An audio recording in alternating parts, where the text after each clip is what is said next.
Perfecto. Pues yo os comparto pantalla,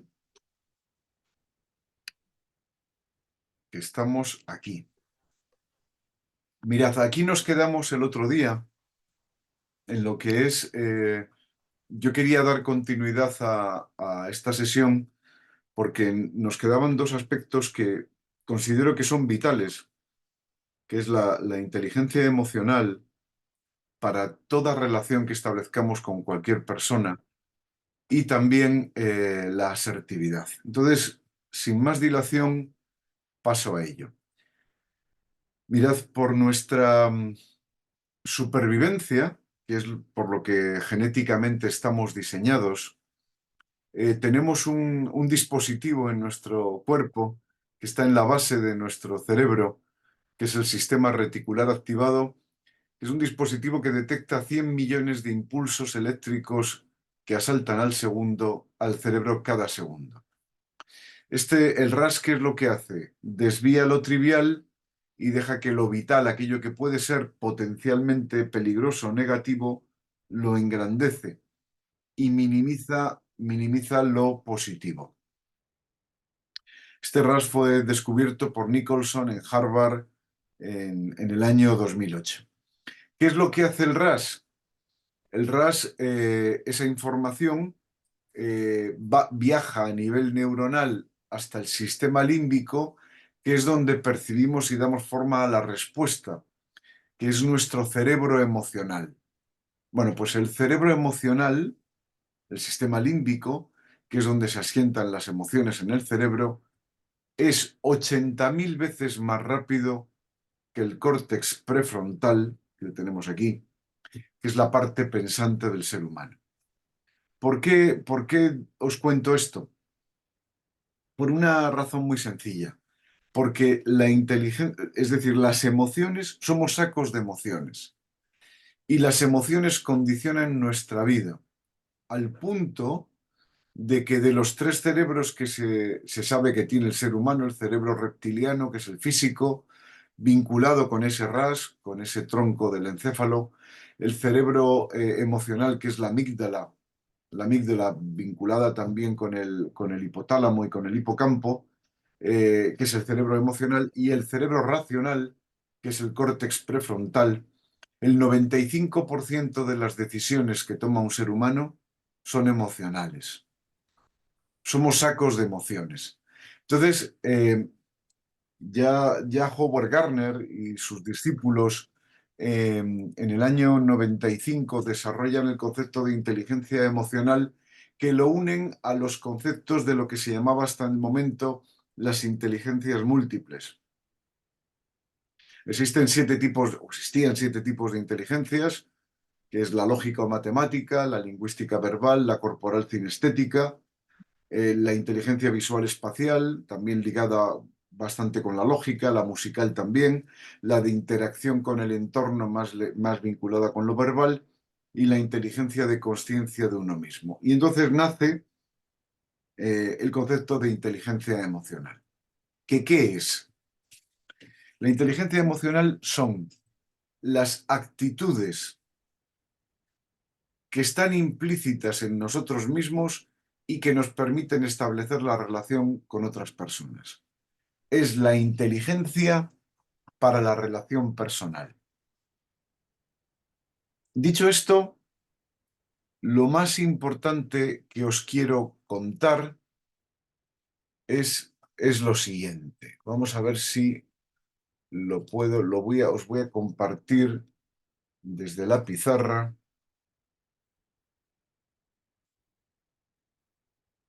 Es lo siguiente.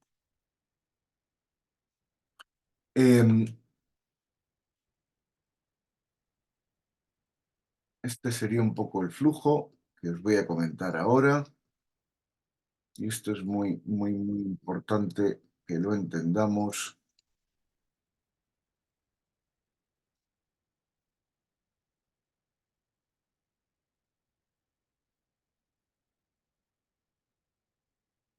Y también,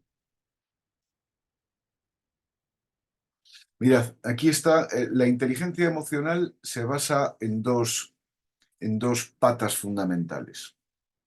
la empatía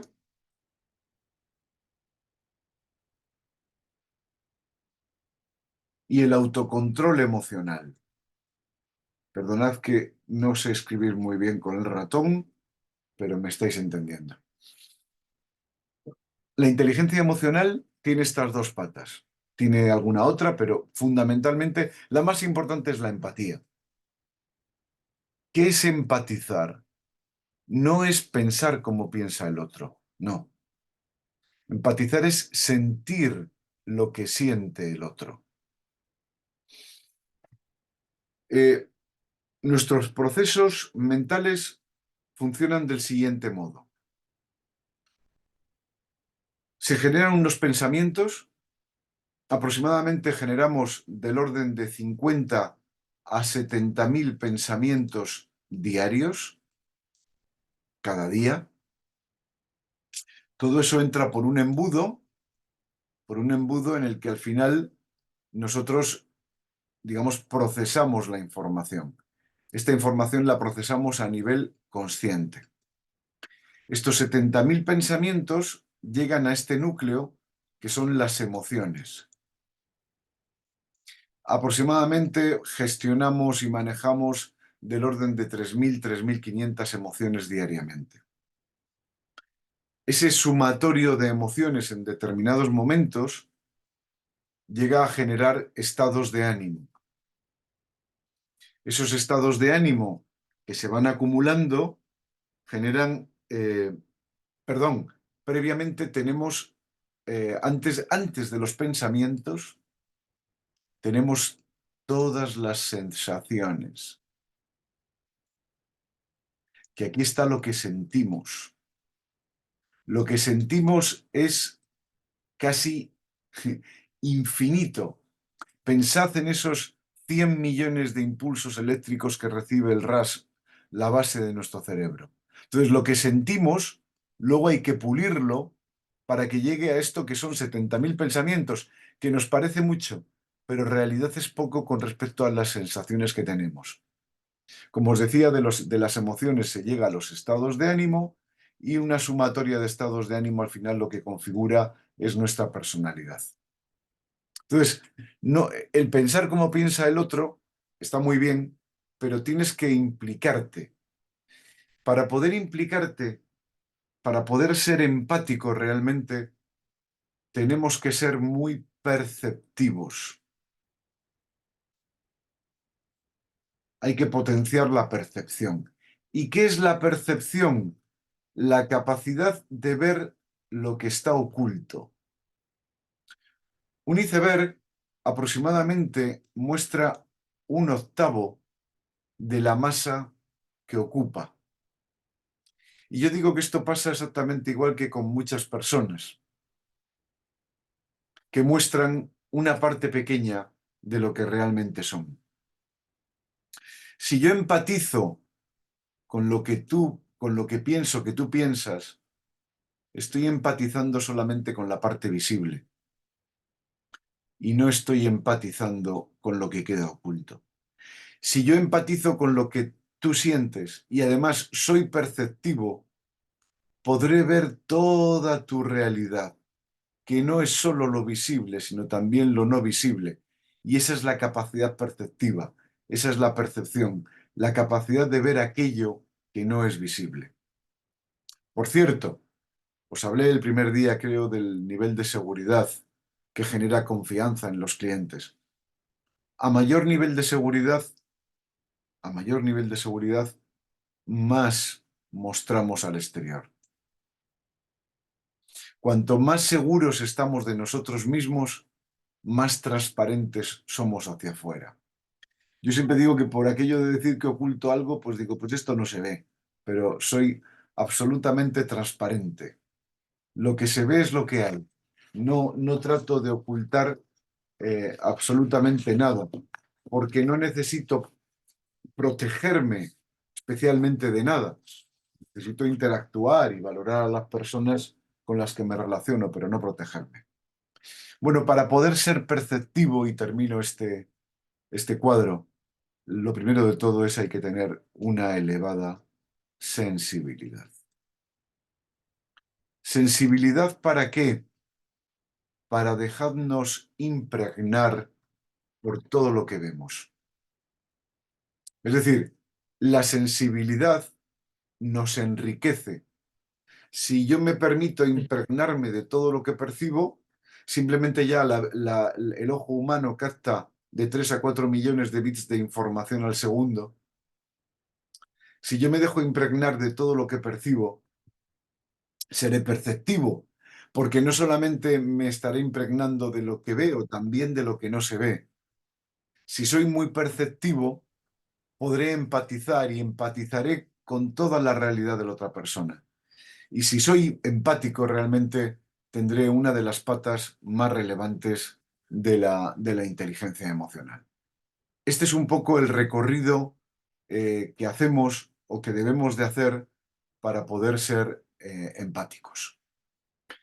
Comparto de nuevo pantalla en donde estábamos.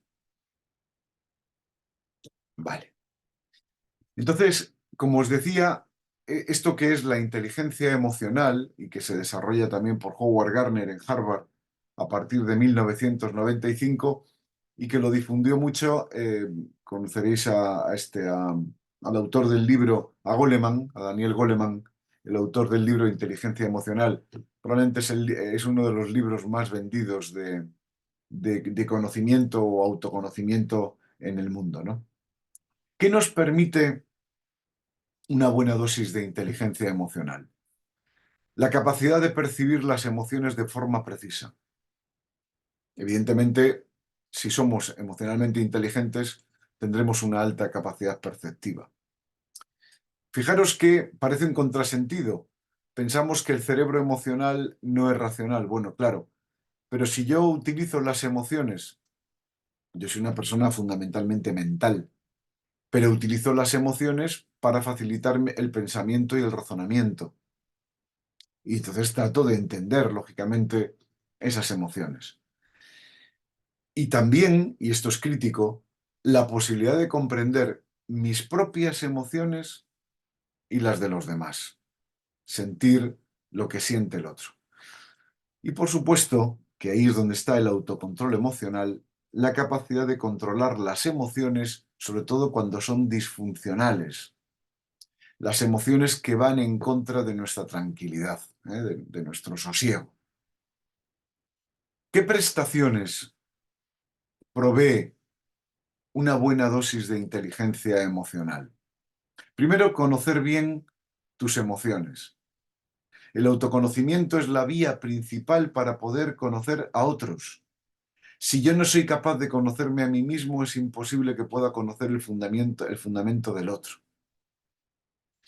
Además, me permite controlar mis propias emociones, mis ritmos emocionales, controlarme a mí. Ya sabemos que dos no discuten si uno no quiere. Pues si yo no quiero, no discutiré. Controlaré ese autocontrol emocional. También potenciaré la automotivación, que es la motivación más importante, perdonad que corro la cortina, que es la motivación más importante, la propia, la de uno mismo. Seré capaz de reconocer las emociones ajenas, sobre todo lo veremos ahora cuando nacen, y podré no controlar a otros, sino que podré tener un control adecuado de las relaciones para que sean satisfactorias. ¿Cuál es digamos, lo más genuino de la inteligencia emocional? La capacidad de reconocer un sentimiento, una emoción, en el mismo momento en que aparece. Fijaros que, bueno, hay muchísimas. La inteligencia emocional, luego os daré alguna pincelada. Está absolutamente reconocido que las personas que tienen un adecuado nivel de inteligencia emocional suelen dirigir y gestionar mejor sus vidas. Sus vidas son más satisfactorias. La ira, la ansiedad, la frustración, todo esto lo que genera es disfuncional y lo que genera es una insatisfacción de vida. Ya hemos dicho un poco lo que es la percepción, que nos permite ponernos en ese lugar del otro, la empatía, que es el estar, el sentir lo que siente el otro, y y en general generar estados de ánimo positivos. Mirad, la risa o el sentido del humor favorece la creatividad. Siempre digo que el genio está cerca del ingenio. Permite reconocer relaciones complejas entre nosotros y los dispositivos o los proyectos o las herramientas que utilizamos. Y además, ese sentido del humor prevé las consecuencias de una determinada decisión. Es decir, es una herramienta fundamental para ser más inteligentes. ¿Qué es lo que nos permiten las habilidades interpersonales que estamos describiendo? Además de lo que hemos comentado, nos permiten relacionarnos con los demás, influirles, movilizarles, inspirarles. ¿Sabéis lo que es esto en relación con otras personas? ¿Quién me lo puede decir? ¿Quién hace esto? ¿Quién se relaciona adecuadamente? ¿Quién influye? Influir positivo, con guante blanco. Moviliza a otros, les inspira, les persuade. Los líderes, ¿no? Sí, señora. Los líderes, Susana, perfecto. Y yo tengo que liderar. Primero, liderarme a mí mismo, lo cual no es fácil. Ahí está el autocontrol emocional. Segundo, liderar los proyectos en los que yo trabajo. Y en tercer lugar, liderar a las personas que trabajan conmigo o para quienes trabajo. Por supuesto, tranquilizarles. eh, la tranquilidad surge cuando tú dominas lo que estás haciendo y lideras, y profundizar en el mundo de las relaciones para que sean siempre satisfactorias. Eh, Mirad, dentro de esto hay alguna pincelada que también quiero compartir, que es, hablamos el otro día de la comunicación y es de la comunicación no verbal.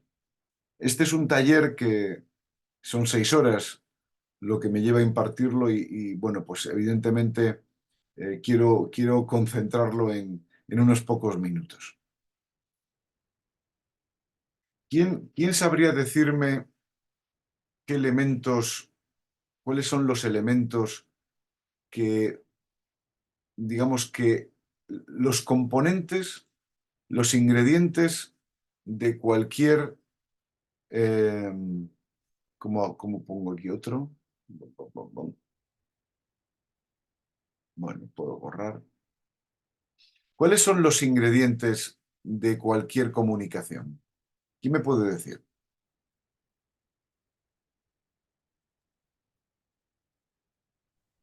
Los ingredientes o los elementos. Me vale igual, cualquiera de las dos cosas. Es que lo está dando mi hijo, entonces lo tengo fresquito. Venga, El emisor, no, ¿no? ¿No te no, refieres a eso? esos son los intervinientes. Bueno, el canal, el código, ¿no? ¿Iría por ahí o qué? Va los El tono de elementos voz. con... Ahí está, ahí está. La comunicación verbal, que son las palabras. ¿Qué más? Nos Los quedan dos. gestos, a lo La mejor. comunicación gestual, sí señora. Y la última, El tono con el que se comunica. la comunicación vocal, sí señor. Del impacto que genera una comunicación. Es decir, todo lo que yo ahora os estoy diciendo, lo que vosotros me decís a mí sin palabras, lo que le transmitís a un cliente en un momento determinado a través de un WhatsApp, de un vídeo, de un correo electrónico, de una presentación personalizada, del impacto de la comunicación, si esto lo totalizamos y esto está medido a nivel cerebral, a nivel de neurociencia, del impacto total de una comunicación, si suma 100, ¿qué ponderación le daríais a cada uno de esos ingredientes?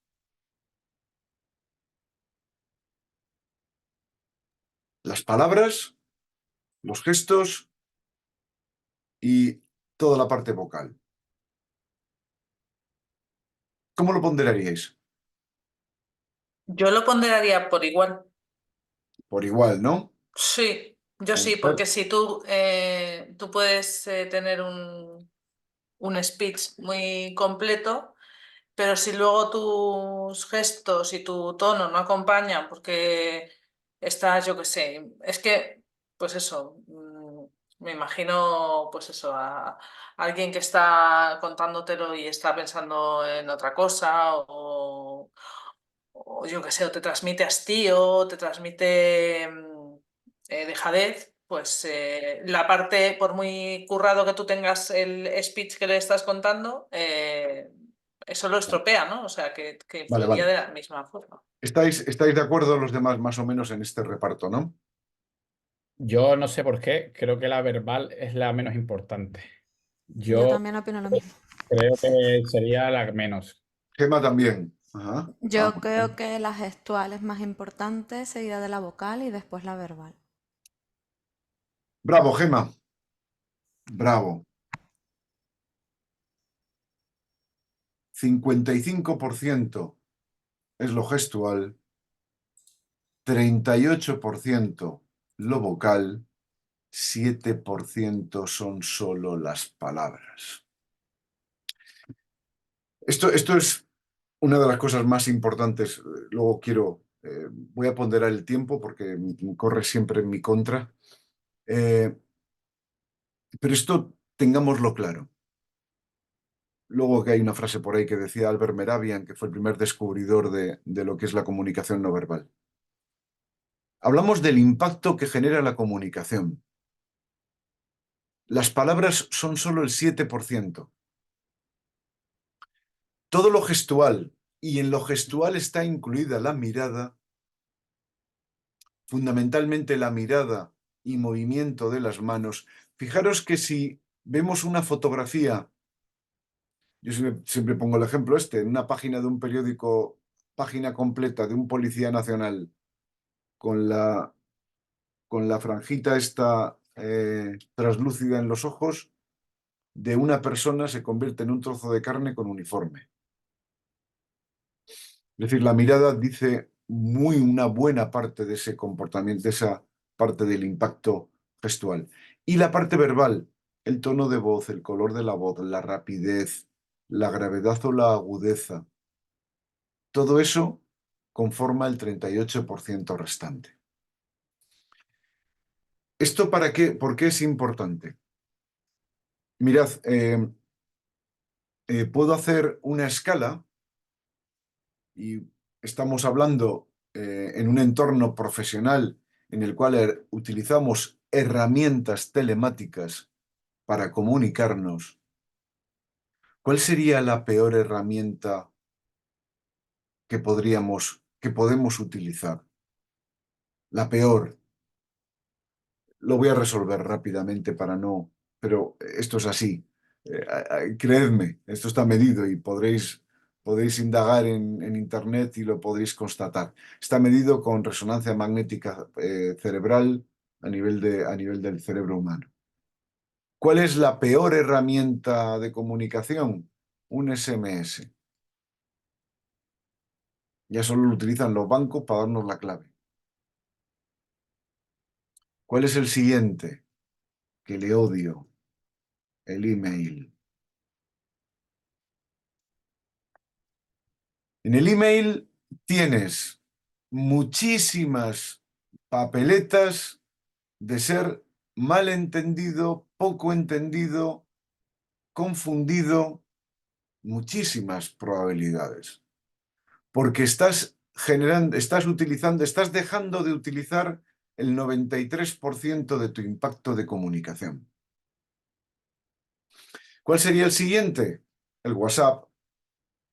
El WhatsApp clásico. ¿Por qué? Porque empezó a utilizar emoticonos.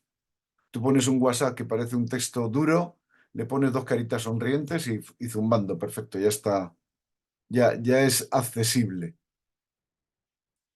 ¿Cuál fue el siguiente? El teléfono. En el teléfono ya tenemos el 45% del impacto, casi la mitad. Cuando alguien nos llama por teléfono, podemos medir muchos aspectos por el tono de voz, la rapidez de las interrupciones, los silencios. Percibimos si alguien está sonriendo o está serio al teléfono. Percibimos si está enfadado o está contento.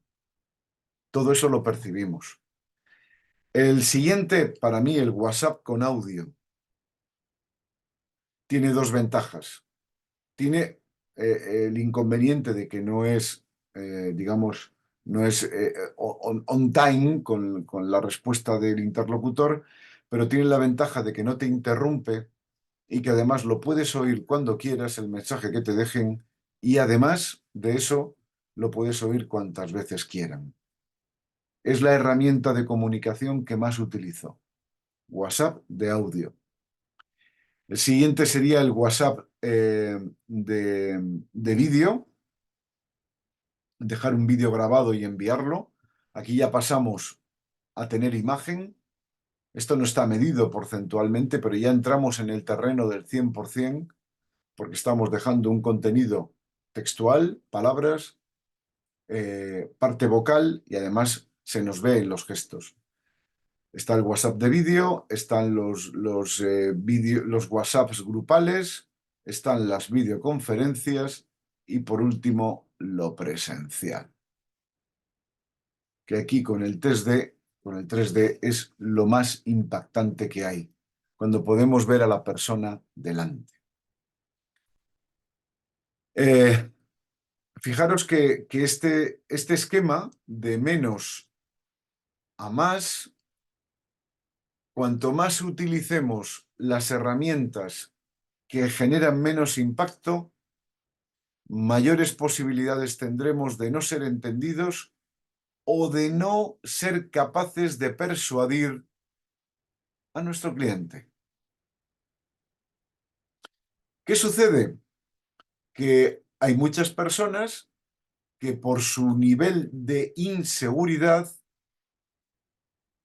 huyen del teléfono y de la presencialidad.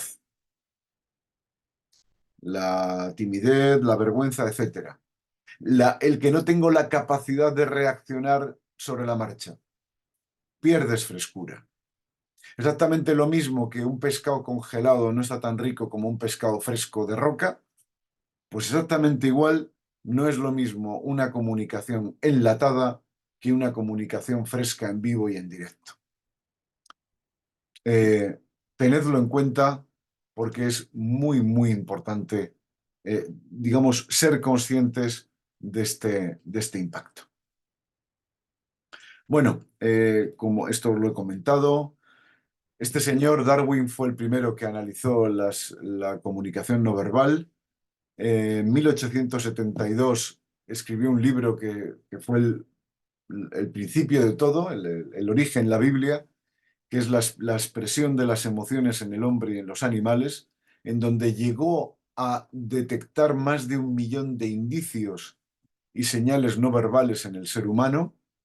Posteriormente, en la Universidad de California, en el 67, Albert Mehrabian determinó la importancia, no los porcentajes que luego se han conocido a través de procesos de resonancia magnética funcional, y que lo que decía es, y esto es lo cierto, es un poco lo que decía antes Susana, se trata del aspecto que tenemos cuando hablamos, más que de lo que en realidad estamos diciendo. Nuestro aspecto tranquilo, de seguridad, amable, simpático, etc., transmite todo, transmite el 93%.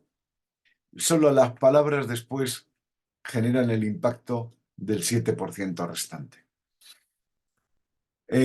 Fijaros, Bert Wistel llegó a detectar más de 250.000 expresiones faciales, expresiones del rostro en un ser humano, lo que se denominan las microexpresiones. que no son ni disimulables, pero sí, no son disimulables y sí son interpretables, sobre todo a través de la mirada. Por eso muchos jugadores de póker juegan con gafas de sol o con gorras caladas para que no se vea en la mirada su sentir. Este hombre fue al que tuve la suerte de conocer, a Alan Pease, tuve la suerte de conocer en 2010 en Málaga, hace 14 años ya, va a hacer camino de 14 años. Me inoculó su virus en el año 79, cuando leí por primera vez El lenguaje del cuerpo. Esta es una de las últimas ediciones. Es un libro del cual se han vendido 25 millones de ejemplares en todo el mundo. Bueno, este hombre se dedicó a hacer miles de entrevistas grabadas de venta y de negociación. Eso nos suena, ¿no? La venta y la negociación. Miles. Y llegó a la conclusión de que entre el 60 y el 80% del impacto que tú generas en una mesa de negociación depende de la comunicación no verbal. Ya os digo que este es un taller que me lleva 6 horas, pero solo algunos tips muy rápidos. Delante de un cliente no crucéis los brazos, no juntéis las manos, tratad de no cruzar las piernas, mirad al interlocutor a los ojos, sonreíd todo lo que podáis cuando proceda y mantened una actitud corporal y de movimiento de brazos y manos equilibrada. Todo lo que suene o aparente como ser algo distorsionante, lo que genera es inseguridad en el cliente y percibe las situaciones pues de manera confundida. Le podemos dar información confusa sobre cómo se encuentra, sobre cómo os encontráis.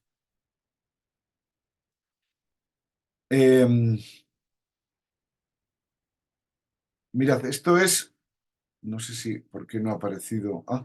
Me he saltado, me he comido una diapo, disculpadme que no sé por qué me la he comido, que lo quiero ver, ¿dónde la tengo?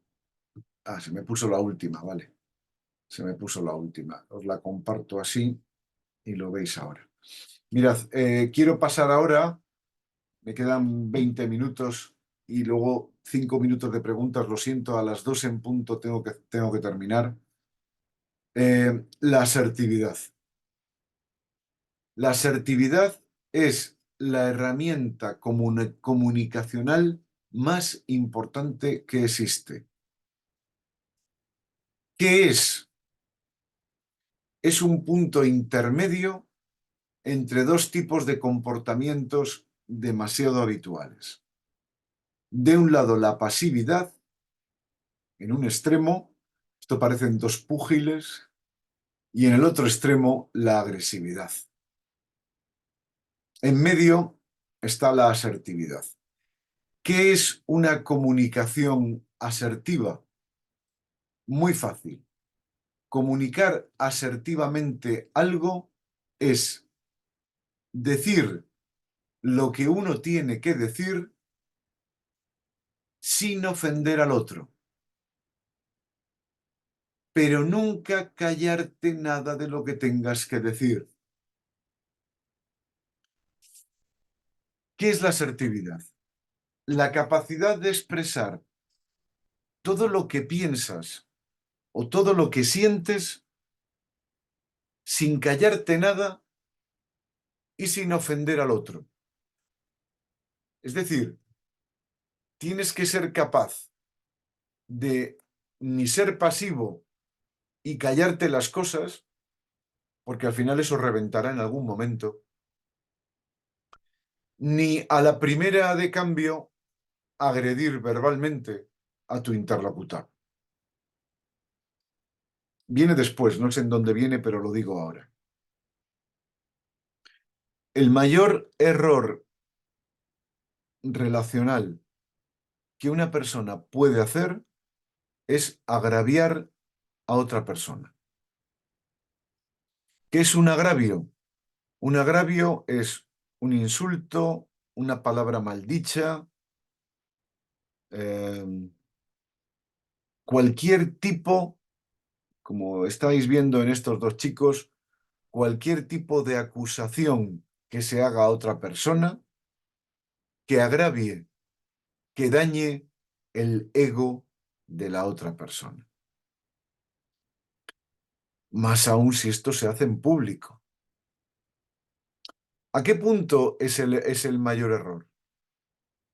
Pues porque un agravio requiere de 5 desagravios con la misma intensidad y en las mismas circunstancias para saldar la deuda con la otra persona. Si yo agredo e insulto verbalmente a una persona y automáticamente le digo, joder, perdona Luis, que es que se me ha ido la pinza y tal, no sé qué me ha pasado, perdóname y tal. No vale.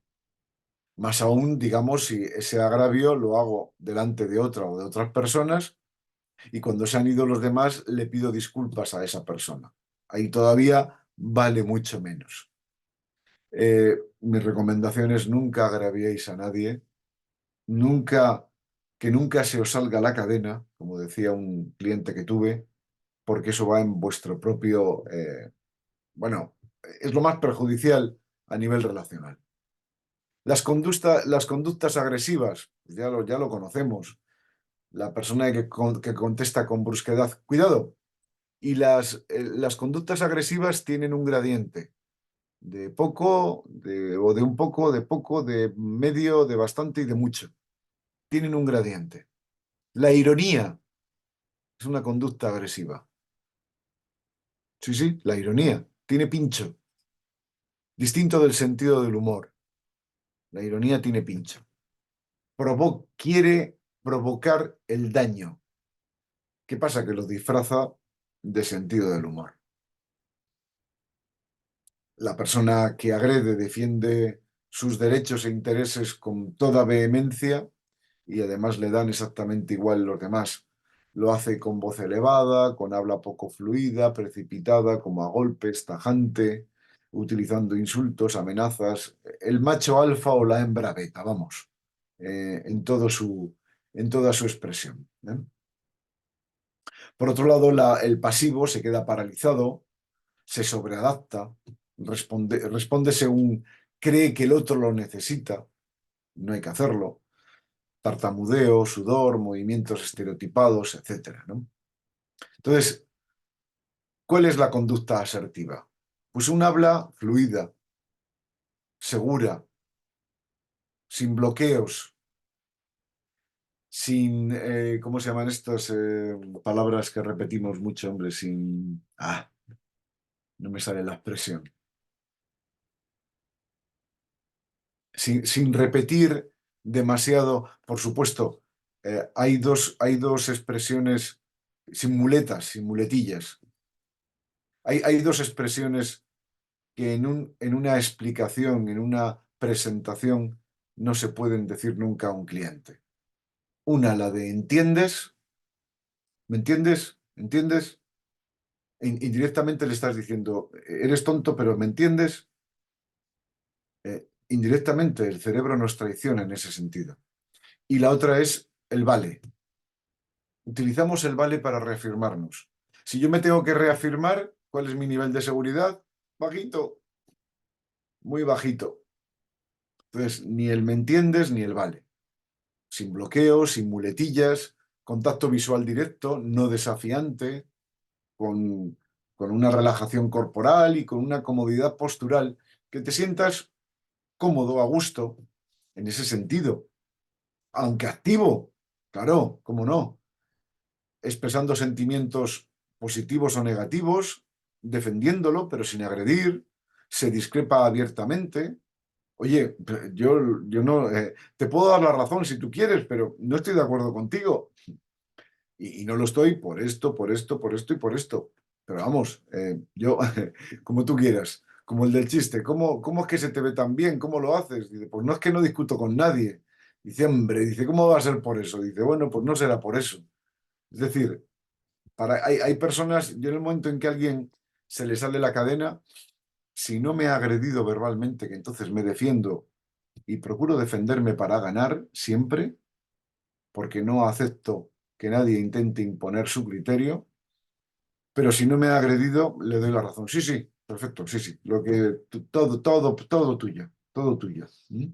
Porque lógicamente no aceptan la complementariedad, no aceptan el que el otro manifieste una visión discrepante, ¿no? Se piden explicaciones, se sabe decir no y se aceptan los errores, claro. Afortunadamente somos seres imperfectos. ¿Qué dice un sumiso, un pasivo? Yo tengo que ser querido y valorado por todo el mundo.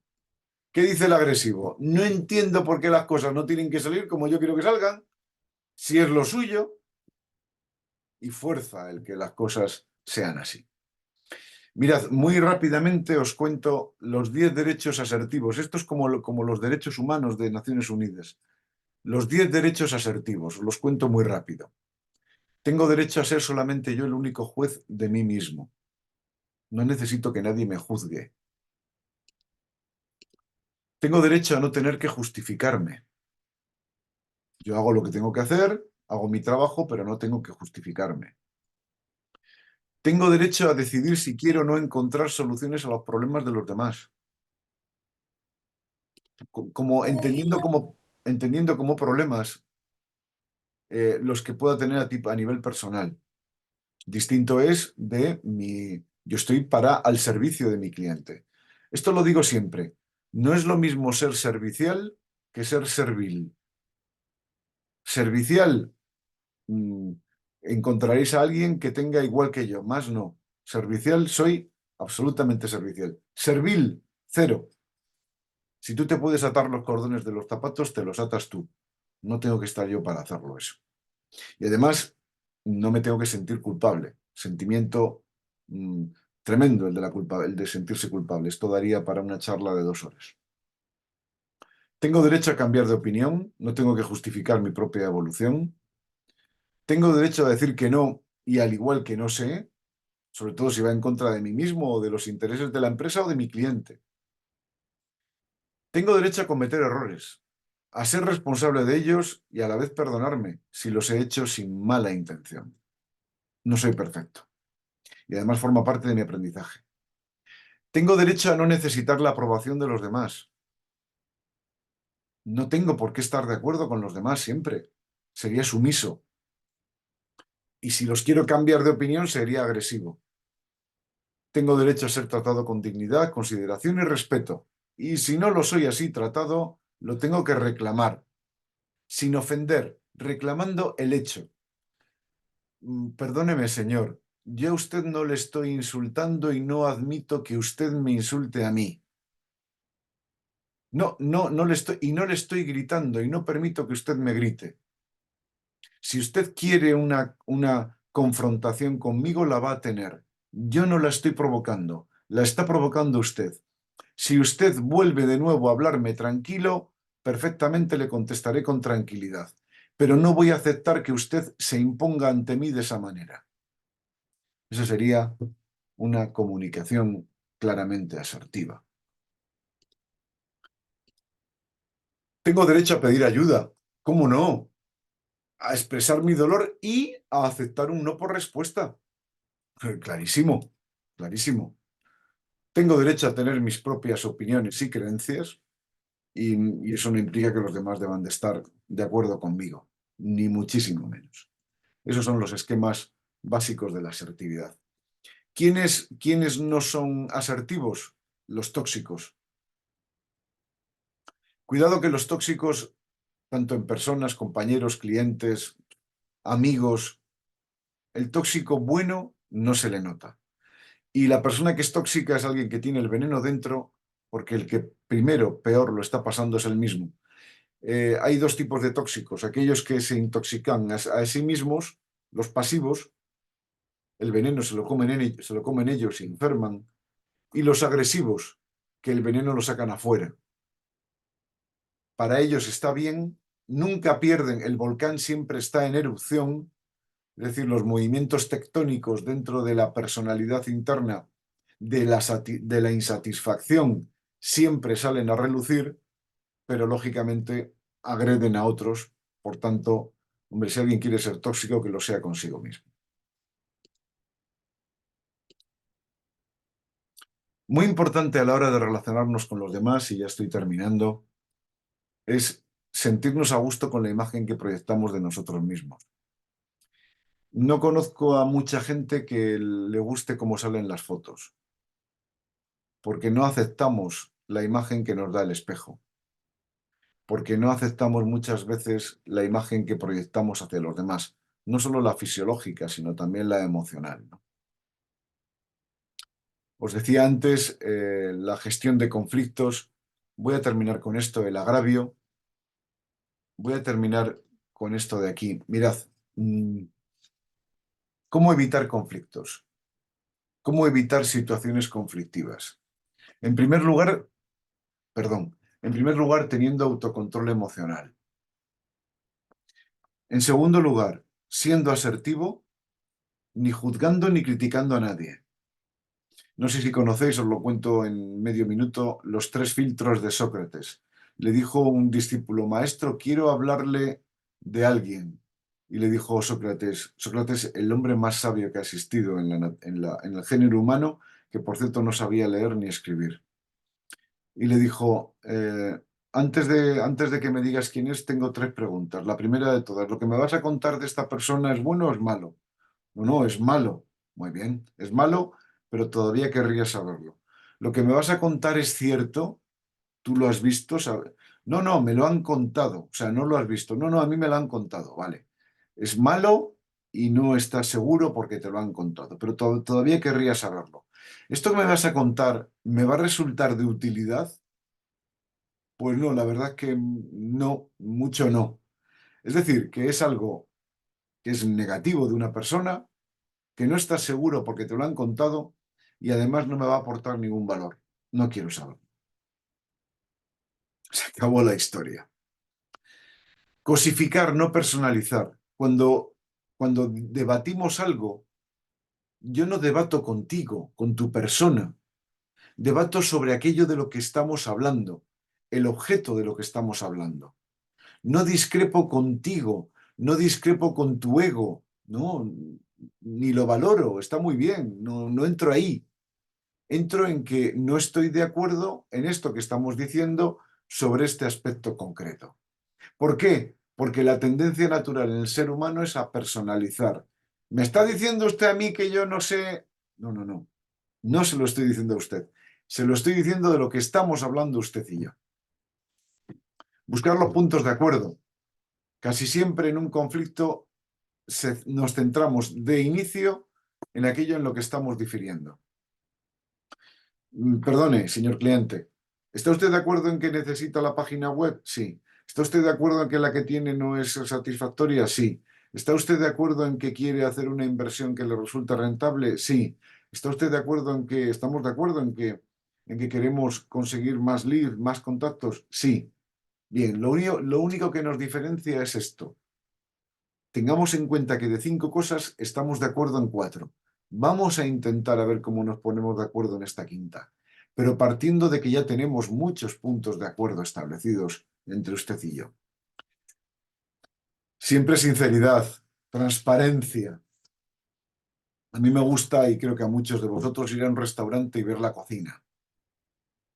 Transparencia, que nadie me oculte nada, que nadie me proteja lo que me quiere decir. Que sea un ganar-ganar. Si yo gano mucho y tú ganas poco, me durarás poco. Si tú ganas mucho y yo gano poco, te duraré poco. Tiene que ser ganancia mutua y equilibrada.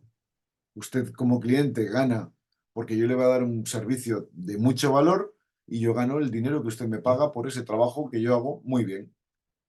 Y a veces hay que buscar árbitros o mediadores. Por eso en su día me hice mediador profesional, porque me encanta la mediación que está basada en la comunicación, no en darle la razón a nadie, sino en facilitar los entornos de comunicación. Bueno, hasta aquí he terminado. Quiero dejar unos 5 minutos antes de cerrar puntualmente y si puedo antes de las 2 mejor, porque si no voy con prisa y el otro día llegué tarde a mi compromiso que tengo después. ¿Algún comentario, alguna duda breve y concisa al pie para poderla resolver de alguno de vosotros? Una preguntilla, sí. Sí, por favor. Nada, simplemente el tema que de una persona, me imagino que es vehemente, ¿dónde queda eso? ¿Es algo negativo? Porque- No, no. Alguien que es vehemente es alguien que es apasionado. No, perfecto, perfecto.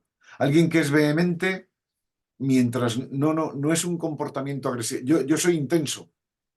Yo soy una persona intensa, no soy nada agresivo. Vale. No, no. Te he contestado, ¿no? Sí, sí, sí, perfecto. Gracias. ¿Alguien más? ¿Algún comentario más? Os recomiendo que esta grabación que os compartirá Ruth, que la podéis ver de nuevo. He intentado sintetizarlo todo mucho, pero son 2 ingredientes básicos. La inteligencia emocional para relacionarnos con los demás y las habilidades en la comunicación asertiva. Y esto se aprende. Y el mejor modo de aprenderlo es, como siempre, y lo digo cuando hago terapia con personas, el mejor modo de aprender es primero entender qué es lo que pasa, en segundo lugar, interiorizarlo y en tercer lugar, ponerlo en práctica. Practice, practice, practice, hasta que todavía se consigue, hasta que se consigue que sea algo normalizado en uno mismo. Pues, si no hay nada más, os agradezco vuestro tiempo en estas charlas de estos días y, por supuesto, me tenéis a vuestra disposición. Gracias, Antonio. Muchas gracias, Antonio. Muchas gracias a todos. Un saludo. Hasta Gracias, luego. adiós. Gracias. Hasta luego. Chao.